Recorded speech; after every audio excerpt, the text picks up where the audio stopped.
Welcome everybody, I'm Public Function and this is Ghost Recon Wildlands.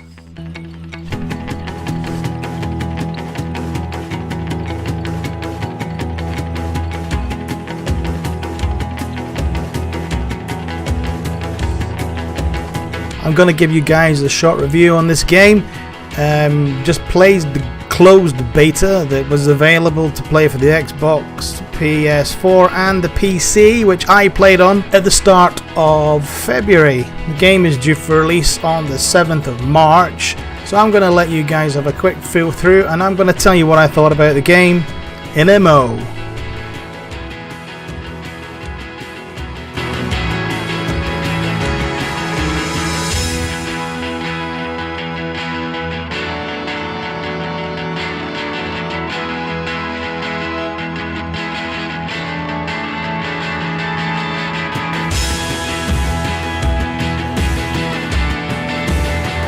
Now, Ghost Recon Wildlands is set in Bolivia. Ubisoft claimed that this is the largest open world map they have ever created. I'm going to go as far to say as this is probably one of the largest open world maps I've actually seen in a game of this type. But for this type of FPS game, this is definitely one of the largest open world games I think anyone's ever seen.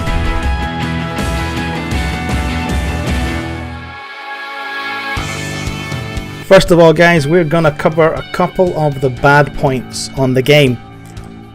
The big complaint we've had when we were playing it was driving, especially on keyboard and mouse, felt really clunky. It didn't feel good at all. The flying, helos and planes both also felt a little bit too simplified and not too much fun. I did eventually, as you'll see in the short clips, switch to playing between keyboard and controller, so I was using the controller to drive, fly, and I was also just using keyboard and mouse and everything else, which did help massively.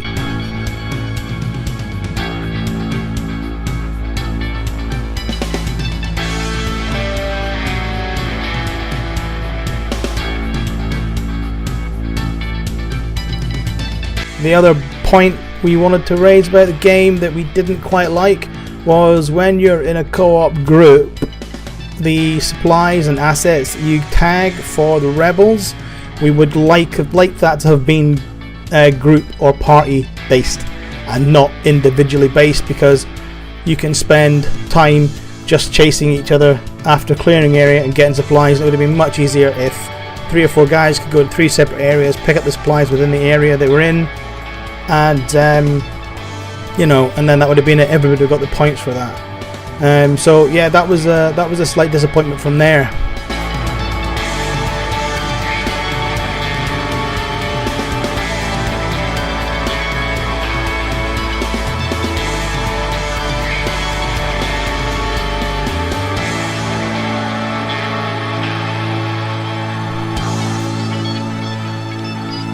Now it's on to the good points, guys, and for me personally this game has a lot of good points. Graphically it's very nice.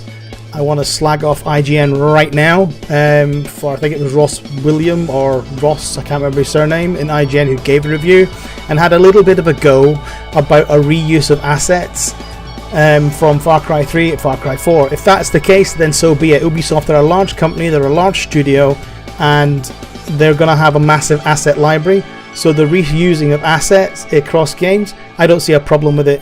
And I think it was a horrible, nasty gripe to have a go at them for something that most large studios would do is reuse assets, because why spend time creating something that already exists? I just don't see the point.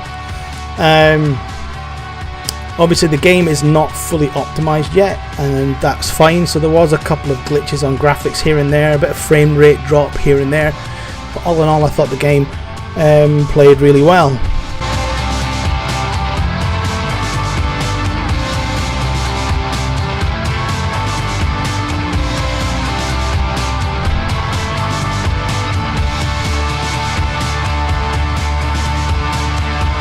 Another good point about the game I thought was bullet physics, guys, was actually pretty much bang on. We had a couple of test fires when we were out and about during the quiet, and we were watching the tracer rounds drop, so we could see bullet tracers drop, which meant we had to elevate our weapons if we wanted to hit a target that was getting beyond range of the weapon. Bullet damage was effective. If your right weapon was silenced, you automatically produced less damage than you would if it had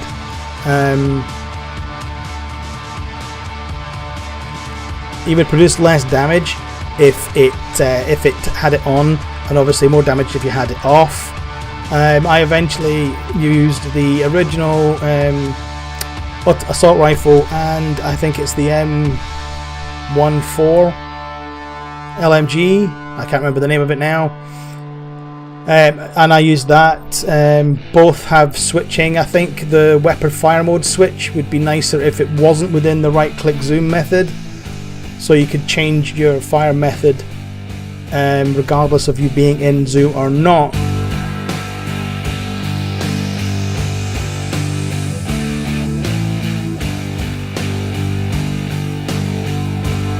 Great little features include things like the drones. The use of the drones is key, and as the developers have even said, guys, if you're going to play Ghost Recon, you have to take it a little bit seriously. You can't just go in there like complete head cases and expect to rampage in and achieve your objective. It's not going to bode well. The most of the weekend we actually played it on the second hardest and the hardest difficulty. Purely because the other levels were just a bit too easy for us.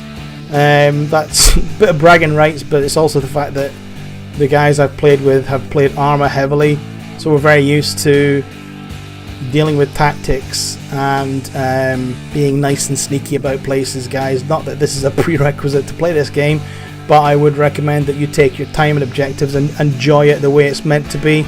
Live what the Ghost Recon means. You are a ghost. You're not supposed to be seen, and you're reconnaissance, so if you take an objective, you do it as silently as possible. All in all, guys, as I said, I had literally no aspirations for this game at all. I wasn't hyped for it. I wasn't going to buy it until I played the closed beta. Needless to say, I was swayed. I really enjoyed it. I think it's going to be, the enjoyment's really going to be down to who you play with rather than playing with the AI. I'll go on to them in a minute.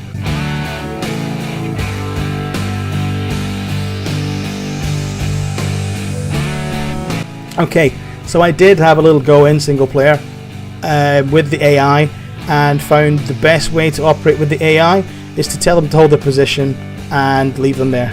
They're not smart. There's a couple of people reported to me that the AI will jump ahead of cover, get spotted, and then obviously that's you scuppered. The entire enemy base is going to be after you, and if you're playing it on the hardest difficulty, which is Ghost, you're pretty much going to be toast. So that was the experience on PC. I don't know if Xbox users had the same problems with AI, but yeah, it found for me the AI wasn't very clever or good at all. That's a kind of a negative point, but really for me personally, I will not be playing the game in single player. I will be playing it with at least one other person. Let's talk about some of the simple mechanics of getting in and out of the game. Now, Ghost Recon is a drop-in, drop-out game. So, nice and simply, you can drop in and drop out. You can only drop in and drop out of friends' games directly. Otherwise, you have to queue and matchmake and join public lobbied games. Obviously, when you start a game up, can lock it to invite only or friends only, or leave it public. So definitely I would recommend play with your friends. It is a very, very good game, very well stylized, very good looking, and technically for me it's a game that stands out on its own, and they've done an awesome job. We played in the first region, but I can't wait to get into the other regions. This map is literally huge. Guys, thanks for watching. That's a really quick overview of that.